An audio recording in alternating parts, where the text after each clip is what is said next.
वो बहुत महान परमेश्वर है, Yes. क्योंकि उसकी जितनी तारीफ करे उतनी कम है। Yes. गवाहियां तो बहुत मेरे जीवन के अंदर परमेश्वर ने दी हैं, और इसी गवाहियों के साथ मैं यहाँ खड़ा हूँ। Amen. अगर मेरे जीवन के अंदर गवाहियां ना परमेश्वर देता तो मैं यहाँ तक ना पहुंचता। बिल्कुल। मगर एक गवाही मेरे जीवन के अंदर बहुत है कि मैंने मौत को बहुत करीब से देखा, क्योंकि उस बात को मैं 8वें महीने में मैंने टेस्ट कराया और मुझे चलते हुए क्या हो रहा था, सांस चढ़ जाता था। मैं जब जाता था सांस चढ़ता था तो शरीर में ना दर्द होनी शुरू हो गई मेरे को। तो मैंने बेटे से कहा यार मैं कैसे ऐसे करके मेरे शरीर के अंदर प्रॉब्लम आ रही है, मैं समझ नहीं आ रही मेरी भी ऐसा क्यों। कहने का पापा कोई चिंता ना करो, कोई परमेश्वर साहब ठीक करेगा, कोई चिंता ना करो, आपको क्या हो सकता मैं नहीं। फिर मैं डॉक्टर को चेक करवाया, डॉक्टर उन्हें थोड़ी ट्रीटमेंट करी मेरी, देखते रहे करते रहे। मैं प्रार्थना भी कर रहा, प्रार्थना रेगुलर अपनी प्रार्थना करता रहा। मगर क्या हुआ, जब करा तो वो कहने के ये टेस्ट कराओ। पहले वो अपनी इको टेस्ट कराया, इको करते रहे, कहते भी हो सकता है आपको हार्ट की प्रॉब्लम आती हो। तो मैंने ठीक है मैं इको कराया, इको कराया 3 इको, एक नहीं 3 इको, 3 इको करे गए और तीनों के अंदर ये आ रहा था कि आज का ना कुछ ब्लॉकेज हो रखी है, नस ब्लॉकेज हो रखी है। तो मैंने कहा, फिर डॉक्टर कहने लगा भी अगर ऐसा प्रॉब्लम है तो आप एक करो, एक बार एंजियोग्राफी दिखा के देखो। तो एंजियोग्राफी हम डॉक्टर के पास गए, डॉक्टर को जाके बत्ती हॉस्पिटल चेक करवाया। उन्होंने क्या करा भाई, देखा चेक करा एंजियोग्राफी, वो कहने लगे जी आपके अंदर शरीर के अंदर स्टेंट पड़ेंगे आपके, कि आपको तो बहुत प्रॉब्लम है, आपके शरीर के अंदर बहुत बड़ी प्रॉब्लम है। मैं कहा यार बहुत बड़ी प्रॉब्लम, ऐसे बड़ी प्रॉब्लम कौन सी प्रॉब्लम होगी, मैं बिल्कुल ठीक ठाक हूँ, कोई ऐसी बात ही नहीं है। तो उन्होंने क्या करा, एक बार टेस्ट करा, वहां भी एंजियोग्राफी कराई। फिर मैंने क्या, वहां परमेश्वर ने ऐसा मेरे मन को उठाया, मैं कहा मैं नहीं यहाँ नहीं करूंगा। मैं कहा मेरे को ठीक ठाक चलता हूँ फिरता हूँ यार, ऊपर नीचे जा रहा हूँ आ रहा हूँ, तो ऐसा कैसे हो सकता है। जो कह रहे भाई 4 स्टेंट पड़ेंगे आपके बॉडी के अंदर, 4 के 5 हो सकते स्टेंट पड़ेंगे आपके बॉडी के अंदर। तो मैंने कहा नहीं यार, ये मुस्कान भी थी मेरे साथ, अमन था, कोई और भी थे मेरे साथ। तो कहा नहीं मैं वापस आ गया। फिर डॉक्टर को मैंने फिर रिपोर्ट आई कि हमारे एक बड़ा मशहूर हॉस्पिटल है ऑल केमिस्ट, ऑल केमिस्ट के अंदर चले गए। तो उन्होंने क्या वहां जाके एंजियोग्राफी कराई, एंजियोग्राफी कराई तो उन्होंने कहा जी 21,000 रुपया लगेगा आपको एक टेस्ट का, एंजियोग्राफी करने का। तो ठीक है कोई बात नहीं, एंजियोग्राफी कराया। वहां डॉक्टर इन्होंने देखा, जब रिपोर्ट देख के बड़े डॉक्टर ने बुलाया, इनको बुलाया, पर देख के इनको शौक लगा कि ये क्या आ रही रिपोर्ट के अंदर क्या आ रहा है। 5 जगह ब्लॉकेज बताई गई मेरी, 5 जगह 99, 99, 99, 90 और 60 के बीच में 5 ब्लॉकेज, और एक जगह जो ऐसी है वो बिल्कुल डैमेज हो रखी है। तो इन्होंने जब बताया, डॉक्टर तो बड़े शौक में भर गए। तो कहने लगे ऐसा कैसे हो गया। मैं सोच रहा यार ऐसा कैसे हो गया, ऐसे कैसे हो सकता है परमेश्वर ऐसा काम करे। तो क्या हुआ, जब उन्होंने डॉक्टर ने कहने लगा, तो इन्हें डॉक्टर कहने लगा कि ये तो बहुत प्रॉब्लम है, तो ये तो बहुत मुश्किल होगा, कैसे करेगा। और मैंने क्या करा, मैं कहा कुछ नहीं होगा, मैं परमेश्वर के ऊपर विश्वास करता हूं। मैं प्रार्थना, मेरी प्रार्थना और बढ़ गई। बाइबल के अंदर लिखा ना, बाइबल के अंदर लिखा हुआ है, जब पौलुस ने 3 बार प्रार्थना करी तो पौलुस की प्रार्थना सुनी नहीं गई थी। तो हो सकता है, मैं सोचता यार मेरे जीवन के अंदर यार कैसे हार्ट की समस्या मेरे आ सकती है, कैसे मैं आ नहीं सकती। मैंने किसी को शेयर नहीं करा, सिर्फ मेरे परिवार को पता था, मेरे परिवार को पता था। प्लीज आराम से करनी जो भी करनी है। तो मैंने क्या करा, मैंने जाके रिपोर्ट देख के, और थोड़े बच्चे चिंता करने लगे, नहीं ऐसा कोई ऐसे बात नहीं हो सकती, कैसे आपकी हार्ट को समस्या आ सकती है। तो आज भी रिपोर्ट, जो ऑल केमिस्ट एक मशहूर हॉस्पिटल है, पूरे स्पेशलिस्ट डॉक्टर हैं, और ये रिपोर्ट जो बता रही उसके रिपोर्ट के अंदर, इसके अंदर 5 जगह ब्लॉकेज है। मैं आपको एक्सप्लेन करती हूँ। हालेलुया। ये अभी पिछले लास्ट मंथ की बात है, जब हम हमारे जीवन में एक बड़ी परमेश्वर की योजना थी। हालेलुया। ये बीमारी खुदा के लिए नहीं, परमेश्वर की महिमा के लिए थी। आमीन। उस समय जब इनको ये तकलीफ आई तो मैं और डीकन अमन थे मेरे साथ। हम लोग 32 गए। कितने लोग जानते हैं 32 के हॉस्पिटल को? हमने वहां एंजियोग्राफी कराई। इनका सबसे लास्ट नंबर था। हमारे साथ एक कोई जान पहचान का था, ठीक है। तो डॉक्टर ने सिर्फ इनकी एंजियोग्राफी करी। परमेश्वर ने उस डॉक्टर को क्या कर दिया? भगा दिया। अगर वो डॉक्टर एंजियोग्राफी करता तो शायद से वो 5 स्टंट डाल सकता था। पर खुदावन ने उस जगह पे डीकन अमन अकेले थे, मैं भी वहां पर नहीं थी। हो सकता है वो घबराहट के मारे या मैं होती तो हम बोल देते कि आप डाल दो स्टंट। पर उस जगह पे क्या हुआ, इन्होंने बोला कि नहीं डालना। डॉक्टर भाग गया, चला गया। डॉक्टर की कोई मीटिंग थी। उसके बाद इनको अगले दिन रखा। इन्होंने बोला कि डॉक्टर ने बोला कि मंडे को स्टंट डालेंगे, फिर दोबारा एंजियोग्राफी होगी। हमने कहा हमने नहीं करवानी। दास ने बोला कि प्रभु मेरी मीटिंग है, मुझे मीटिंग में जाना है, मैं नहीं करवाऊंगा। हमने खुदा के दास के बातों को सुना, हम घबरा गए, बहुत ज्यादा परेशान हो गए। फिर हमने कहा एक बार और एंजियोग्राफी कराएंगे। उस समय फिर हम गए, मेरी बुआ थी यहाँ पर नेहा, उनके साथ हम गए। ऑल केमिस्ट 21,000 रुपए लगा। दुख हुआ बहुत, बोला प्रभु को, प्रभु 21,000 रुपए लगा है, अगर ये पैसा तेरी महिमा के लिए लगता तो बहुत अच्छा था। एक दवाई के लिए नहीं, सिर्फ टेस्ट के लिए। फिर उस जगह पे भी जो डॉक्टरों ने रिपोर्ट बोली, जो 32 के डॉक्टरों ने बोला, वही सेम और केमिस्ट के डॉक्टरों ने बोला कि इनका हार्ट, जो इनकी रूट्स हैं, जो जड़ें हैं, वो बीमारियों ने खा ली है।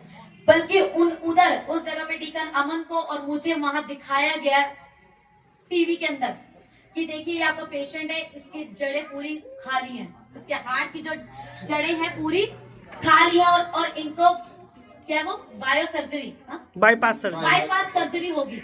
कम से कम खर्चा 7 लाख का आएगा और 5 स्टंट डलेंगे। हमने देखा, हमने बोला प्रभु हम नहीं कराएंगे, ना हमारे पास पैसा है, ना दवाइयों के लिए हमारे पास पैसा है, ना हॉस्पिटल के लिए, हमारे पास सिर्फ तेरे लिए है। हम नहीं करवाएंगे। डॉक्टर की रिपोर्ट है, चाहे जो मर्जी बोलती रहे, हम नहीं करवाएंगे। हालेलुया। मैं आपको रिपोर्ट दिखाती हूँ, जब आप रिपोर्ट देखेंगे उसको।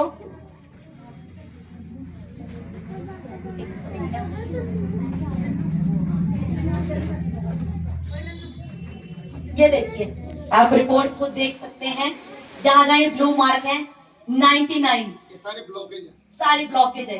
99, 96, मतलब पूरे हार्ट अटैक पड़ने के चांसेस। अगर व्यक्ति ने एक कदम भी आगे बढ़ाया, जरा सा साउंड का भी इफेक्ट पड़ा, किसी टाइम भी हार्ट अटैक हो सकता था, पर परमेश्वर ने इन्हें संभाला। हालेलुया। आपको पता है कि जिस बंदे के ऐसे ब्लॉकेज हो 5 जगह 6 जगह 99 9.1, वो बंदा व्यक्ति चल फिर नहीं सकता। वो लाउड बोल भी नहीं सकता, वो लाउड सुन भी नहीं सकता। तो हमने डिक्लेयर कर दिया हालेलुया कि प्रभु ये बीमारी, ये परमेश्वर तेरी महिमा के लिए। हालेलुया। उस जगह हम तीनों ने घुटने टेके। आमीन। डीकन अमन ने, खुदा के दास ने, मैंने यहाँ घुटने टेके। प्रभु हमने प्रार्थना की, परमेश्वर ये बीमारी छोटी है, आप बड़े हो। ये रिपोर्ट सिर्फ दिखावे के लिए है। परमेश्वर ने दिखा दिया, परमेश्वर ने सिद्ध कर दिया कि मैं सब कुछ कर सकता हूँ। आमीन। ये रिपोर्ट मेरे लिए कोई जरूरी नहीं। रिपोर्ट परमेश्वर ने कैंसिल कर दी रिपोर्ट ही। आमीन आमीन आमीन। और मैं बिल्कुल अब 2 दिन पहले 22 तारीख को मैं 8-9 किलोमीटर पैदल गया, जबकि ऐसे जिसकी ब्लॉक, जिसके हार्ट अटैक के पूरे चांस हो और बिल्कुल वो नीचे नहीं जा सकता। मैं जब जलंधर गया, मैं वहां दवाई देके आया, तो वहां दवाई जब वो डॉक्टर कहने का जो सीएमसी हॉस्पिटल टीएमसी हॉस्पिटल का डॉक्टर है वो कहने लगा कि जितनी कंडीशन आपकी है इतनी के अंदर आपको मैं ना पता नहीं और केमिस्ट डॉक्टर कैसे आपको जाने दिया छुट्टी दे दी। छुट्टी दे दी के अंदर तो आपको जो कंडीशन है वो आपको एक कदम ही नहीं चल नहीं सकते हैं मगर मेरा परमेश्वर सब कुछ कर सकता आमेन। है सब कुछ आता है मैं जानता हूँ कि मेरा परमेश्वर ये बीमारी मेरे लिए बीमारी मैं रोज प्रभु से कहता था कि प्रभु ये बीमारी मेरे क्यों है आमेन। मैं तेरी आराधना करने वाला प्रभु तेरा दास हूं ये क्यों रोग मेरे जीवन के अंदर आया मगर एक परमेश्वर ने कहा मैं और एक तरफ अमन बैठा हूं मैं प्रार्थना कर रहा था तो प्रभु ने अमन से कहा ये चिंता क्यों करता है मैं इन्हें चंगा कर चुका हूं आमेन। हालेलुया।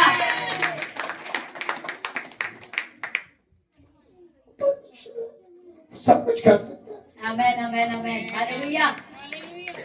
उस और समय मैं इस रिपोर्ट को बिल्कुल परमेश्वर के सामने रोज लेकर जाता था परमेश्वर के सामने। तो मेरा बेटा कहने लगा पापा आप चिंता क्यों करते हो परमेश्वर ने ये तो बैठा रखते कि मैं रो रहा था मैं रो रहा था परमेश्वर कहना चिंता मत कर मैंने इसको एक एक ब्लॉकेज को खोल दिया मेरे लिए। आमेन। हालेलुया। ये चिंता क्यों करता है इन्होंने कुछ बातें बताई मुझे बता दी पापा ऐसे ऐसे मैं क्या हाँ यार मैं सोच रहा मगर परमेश्वर बहुत महान है और मैं बिल्कुल हस्त पुष्ट हूं अभी रोज मैं सवेरे शहर को जाता हूं मैं 1 घंटा 2 घंटे 3-4 किलोमीटर पैदल चल के जाता हूं जबकि हार्ट अटैक वाला पेशेंट कभी भी चल नहीं सकता और मेरी बिल्कुल परमेश्वर ने सांसें बिल्कुल चला रखी मैं चलता हूं खाता पीता हूं ऊंची आवाज में प्रचार भी करता हूं और काम भी करता हूं कितनी बड़ी बात है परमेश्वर तो मैं समझता हूं जैसे लाजर को परमेश्वर ने लाजर को कहा था उसके मरियम ने कहा कि प्रभु तू यहां होता तो मेरा भाई लाजर ना मरता तो क्या करा प्रभु ने कहा कि मरियम चिंता मत कर ये जो होगा परमेश्वर की महिमा होगी और ये मेरे जीवन के लिए बीमारी मेरे लिए नहीं थी एक परमेश्वर की महिमा थी और जो 21,000 रुपया लगा इसके ऊपर वो भी एक दिखाना चाहता था परमेश्वर देख कितना बड़ा हॉस्पिटल देख कितने बड़े स्पेशलिस्ट जो सबके परमेश्वर ने उस रिपोर्ट को नीले कर दिया आमेन। ताली बजाएं इसके लिए। परमेश्वर ने इस रिपोर्ट को नीले करके रख दिया सबको हालेलुया। ये रिपोर्ट मेरे लिए कुछ भी नहीं है मेरा परमेश्वर सब कुछ है आमेन आमेन आमेन। ये बीमारियां कुछ नहीं मेरे लिए परमेश्वर मेरा सब कुछ है करने वाला परमेश्वर जो मुर्दों को जिंदा कर सकता मैं तो फिर जिंदा था मैं ये सोचता कि बीमारी मेरे जीवन के अंदर आ गई है ये हार्ट अटैक का कैसे प्रॉब्लम मेरे जीवन के अंदर आ गई मगर ये मैं कोई नशा नहीं करने वाला बचपन से लेकर मैंने कभी नशा नहीं करा कोई ऐसे काम नहीं करता कोई ऐसी चीज नहीं खाता क्योंकि मैं बहुत ध्यान रखने वाला अपने शरीर का ध्यान रखने वाला व्यक्ति हूँ तो मैं ये सोचता हूँ ये बीमारियां मैं जानता हूँ शैतान ने मुझे रोकने के लिए करी है चाहे कितनी भी मुश्किलें करे मगर मेरा परमेश्वर सही है वो सब चंगा करता और चंगा करता रहेगा आमेन। हालेलुया तो मैं उन लोगों को भी कहना चाहता हूँ जो बीमारी आ जाती समस्या से कभी हिम्मत मत मारो कभी हिम्मत मत छोड़ो कि ये कैसा होगा क्या ना होगा बीमारी आगे क्या होगा शैतान आपको गुमराह करेगा मुझे इस गवाही देने के लिए बहुत सारी युक्तियां बना रहा था कि मैं गवाही ना दे पाऊं मगर मैंने कहा प्रभु मैं तेरी गवाही देनी जहां भी जाऊंगा तेरी गवाही दूंगा जाके मैं कि तूने मुझे जिंदा रखा मुझे ये रिपोर्टें बेशक लगी रहे मैंने ये नहीं सोचा कि मैं गवाही दे रहा हूं यार मुझे परमेश्वर ने दिखा दिया मैंने प्रभु कहता प्रैक्टिकली करके तुझे दिखा दिया मैंने देख तुझे रिपोर्ट देने की जरूरत नहीं है दूसरी रिपोर्ट चेक करवाने की जरूरत नहीं है क्योंकि मैं तुझे लेके चलता हूं मैं तुझे आमेन आमेन। 10 किलोमीटर लेके जाना रोज सुबह लेके जाना मुझे लेके जाना तो ये बीमारियां ऐसी नहीं परमेश्वर चंगा करने वाला मेरे परमेश्वर हालेलुया तो मैं कहता हूँ परमेश्वर पर भरोसा रखो वो सब कुछ करने की ताकत रखता है क्योंकि सब मेरा छुड़ाने वाला मेरा परमेश्वर है और जब समय आएगा परमेश्वर, मैं अपना आखिरी समय कहना, प्रभु मैं किसी लड़ाई के झगड़ों में नहीं, बल्कि तेरी काम करता हुआ तेरे पास आऊंगा आमीन, आमीन, आमीन। क्योंकि मेरी जिंदगी परमेश्वर के लिए, मौसी के लिए आखिरी समय तक, जब तक सांसें लेंगी मैं अब तक परमेश्वर का काम करता रहूंगा। हालेलुया। प्रभु आपको बहुत बहुत आशीष दे आपको। आमीन, बहुत अद्भुत गवाही। पर खुदा के दास ने इस परिस्थिति में भी कलीसिया को नहीं छोड़ा, मीटिंग को नहीं छोड़ा, प्रार्थना करना नहीं छोड़ा। वरना अगर कोई और व्यक्ति होता तो वो कुछ भी जाकर रेस्ट कर सकता था कि नहीं, है ना? कलीसिया को छोड़ सकता था, हॉस्पिटल में एडमिट हो सकता था, पर फिर भी प्रभु काशी ने हॉस्पिटल में एक ही बात बोली कि प्रभु मुझे तेरा काम करना है, मुझे यहाँ से बाहर निकाल, क्योंकि कल शुक्रवार है, शनिवार है, एतवार है, ये तीनों दिन हमारे बिजी रहते हैं मीटिंग्स में। और इनकी ईमानदारी को देख के प्रभु के अनुग्रह से आज खुदा के दास यहाँ सही सलामत है। हालेलुया। परमेश्वर के